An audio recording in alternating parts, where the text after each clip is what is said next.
अब 2 साल मुकम्मल हो गए हैं, तब्दीली जो आई थी, जो इलेक्शन के रिजल्ट्स अनाउंस हुए उसके बाद कंट्रोवर्सी अपनी जगह, आज अपोजिशन कह रही है कि जी सिलेक्टेड उसकी बहस और तकरार हो रही है। तो क्या 2 साल को आप कैसे एवेल्युएट करते हैं? देखिए, ये पाकिस्तान की तारीख के मुश्किल तरीन 2 सालों में से 2 साल थे।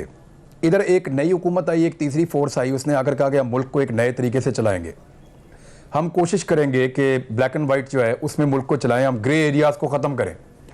तो उस पर रिएक्ट किया पाकिस्तान के कारोबारी तबके ने, पाकिस्तान के इन्वेस्टर्स ने, पाकिस्तान की इंडस्ट्री ने, उन्होंने रिएक्ट किया। उनको बहुत ज़्यादा पैसा कमाने की आदत थी और टैक्सेस देने की आदत नहीं थी, अपने असासे ज़ाहिर करने की पाकिस्तान में लोगों को आदत नहीं थी।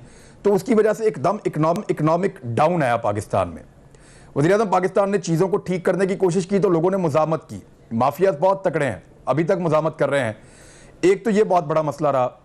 दूसरा, अच्छा इमरान, पॉलिटिकल स्टेबिलिटी जो है वो पाकिस्तान में, तो इमरान ये जो बात आपने की है ना, इसमें एक मुनीर न्याजी याद आते हैं। कुछ शहर के लोग भी जालिम थे, कुछ सानू मरंदा शौक भी थी।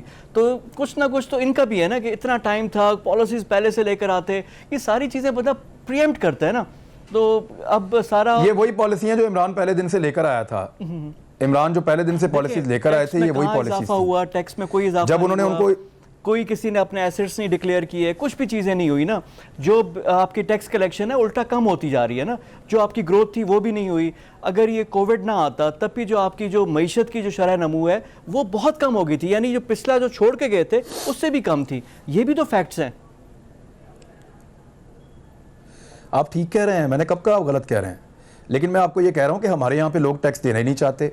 हमारे यहाँ पे लोग खुश रहते हैं उन हुक्मरानों के साथ जो 2 नंबर तरीकों से पैसे बनाने देते हैं, ग्रे एरियाज में खेलने देते हैं। हर एक ने अपनी अपनी गुंजाइश निकाली हुई है। इमरान खान कह रहा था कि मैं आपसे ये गुंजाइश वापस ले लूँगा। तो वो जो बहुत तगड़ा माफिया है पाकिस्तान में, जो बड़े लंबे अरसे से यहाँ पे हुक्मरानी कर रहा है, वो आकर इसमें नहीं बैठते असेंबलियों में, लेकिन वो असेंबलियों में बैठे बगैर हुक्मरानी करते हैं।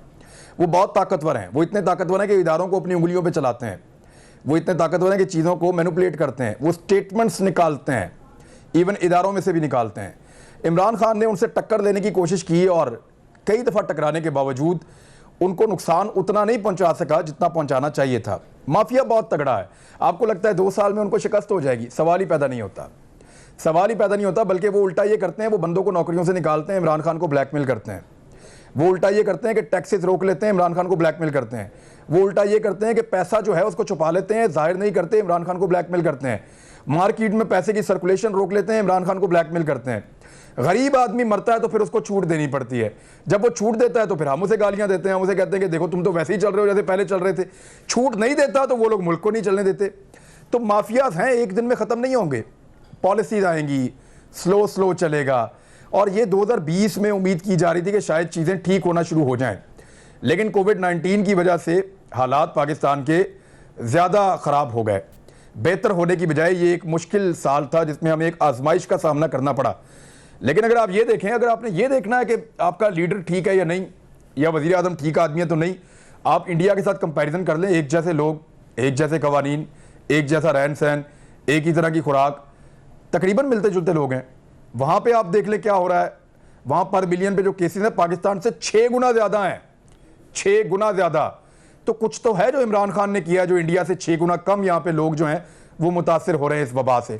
कुछ तो उसने किया है। अच्छा इमरान, देखिए बंदा वो ठीक है, देखिए काम वो करना भी चाहता है। करप्शन का कोई इल्जाम नहीं, कोई ऐसी चीज नहीं। जो टॉप पे जो कल सदर अलवी भी कह रहे थे वो ठीक है, लेकिन यहाँ पे कॉम्पिटेंस का, डिलीवरी का सवाल उठ रहा है, और प्लस जो टीम सिलेक्शन के सवाल उठ रहे हैं। अब देखिए इमरान खान को जो अपने की प्लेयर्स हैं किसी ने फोर्स नहीं किया, वो उनकी अपनी चॉइस है। जाहिर बात है हर काम इमरान खान ने या टॉप मैन ने नहीं करना होता, लेकिन जो उनके की प्लेयर्स हैं के किसी ने फोर्स नहीं किया। आपको ये कैसे यकीन है कि किसी ने फोर्स नहीं किया? सर देखें अब जो सूरत हाल है, अब केपी में आर यू श्योर कि किसी ने फोर्स नहीं किया? सर मैं आपको बड़ा बता रहा हूँ कि आप किसी को भी चेंज करने के लिए उल्टा प्रेशर है, और रोकने के लिए वो इमरान खान खड़े हुए हैं कि जी इसको मैं नहीं हिलाऊंगा। इस तरह का उल्टा प्रेशर है कि जो बाकी जो लोग हैं वो चाहते हैं कि लोग मूव हो। आप अगर खाली उस्मान बुज़दार की बात कर रहे हैं तो उस्मान बुज़दार के लेवल पे मैं ये कहता हूं कि उस्मान बुज़दार एक गलत चॉइस है इमरान खान की। मैं पहले दिन भी कन्विंस था, आज भी कन्विंस हूं। अब तो उसकी करप्शन की स्टोरियां निकल रही हैं। मेरे मोबाइल फ़ोन का इनबॉक्स भर दिया लोगों ने उसके बारे में, कहानियां भिजवा के, सबूत भिजवा के। मुझे ये नहीं समझ आ रही कि कौन सी वाली स्टोरी करनी है और कौन सी वाली नहीं करनी है। तो इसकी तो करप्शन की बड़ी लंबी कहानी है उस्मान बुज़दार की। मैं समझ रहा था ये एक नाअहल आदमी है, लेकिन ये एक करप्ट आदमी भी है। मुबैना तौर पे जो मेरे सामने चीज़ें पड़ी हैं उनके मुताबिक अगर मैं देखूं तो मुझे ये पता चलता है एक कमज़ोर चॉइस है उस्मान बुज़दार। लेकिन बहुत सारी चीज़ें, जो रिंग रोड वाला भी आपकी स्टोरी है जो आपने सारी की, उस पर कोई जवाब आया अभी हुकूमत की तरफ से? बैरिया टाउन वालों ने कोई बंदे छोड़े हैं मेरे ऊपर, और हुकूमत पंजाब ने तो कोई इस तरह का मैंने उनको सवाल बताए, लेकिन वो जवाब उन्होंने दिया नहीं। जिस बंदे ने भी मेरे से रब्ता किया, मैंने कहा जी इन 4 सवालों के जवाब दे दे, तो जवाब उनके पास है नहीं। अब उन्होंने कोई फैक्ट्स को तरोड़ मरोड़ के एक प्रेस रिलीज बनाई झूठी रिंग रोड अथॉरिटी की जानिब से, मैंने वो उनको भिजवाई। उन्होंने कहा जी हमारी है ही नहीं, हमने ये प्रेस रिलीज जारी नहीं की। लेकिन उसमें कुछ फैक्ट्स हैं जिनको सोशल मीडिया पे फैलाया गया, उनका जवाब मैं आज रात को दूंगा, कल शायद मैं ये स्टोरी करूंगा। देखें, कोई स्टे मौजूद नहीं था बैरिया टाउन का, कोई स्टे रिंग रोड पे मौजूद नहीं था। 15 अक्टूबर 2018 से लेकर 13 जून 2020 तक, इन 2 सालों में, पौने 2 सालों में कोई केस नहीं था बैरिया टाउन और रिंग रोड के बीच में जिसपे कोई स्टे ऑर्डर मौजूद हो। तो जब कोई स्टे ऑर्डर ही मौजूद नहीं है तो फिर आपको काम करने से कौन रोक रहा था? बस ऐसे ही आप रुकते हैं काम करने से। अच्छा, लेकिन अब एक तो ये चॉइस की बात होगी। अब देखिए पूरा मुल्क है, एक छोटा सा case, we are not hitting on anyone, या किसी एक को हम लोग पिक नहीं कर रहे, लेकिन एक पूरे मुल्क पर 2 काबिल वकील नहीं है कि जो इनके केस लड़ सकें, या कोई ऐसा काबिल वकील नहीं है जो वजारत कानून चला सके। अब फ़रोग नसीम जो इनकी पार्टी के भी नहीं है, एक इत्तेहादी पार्टी है जो उसको खुद ऑन नहीं करती, जो वजीर बनाया कहते हैं जी हमारे कोटे से वजीर नहीं है, इनको आप दूसरा PTI के समझे। अब वो कभी इधर होते हैं, कभी एक टोपी पहनते हैं, वजारत से तीसरी दफ़ा वापस आए हैं, तो ये भी तो रिफ्लेक्ट करती है ना लीडरशिप पे। फिर नॉन इलेक्टेड लोगों का जो अब फहरिस्त आई है, जो 15, एक तो इसको छोटा केस आप ना कहें, ये 30 से 40 अरब का मामला है। इसको छोटा केस आप ना कहें, ये 30 से 40 अरब का मामला है जो पंजाब हुकूमत निपटा रही है बैरिया टाउन के साथ, और कोशिश कर रहे हैं कि मलिक रियाज साहब को कैसे खुश किया जाए और कैसे उनको जगह दी जाए।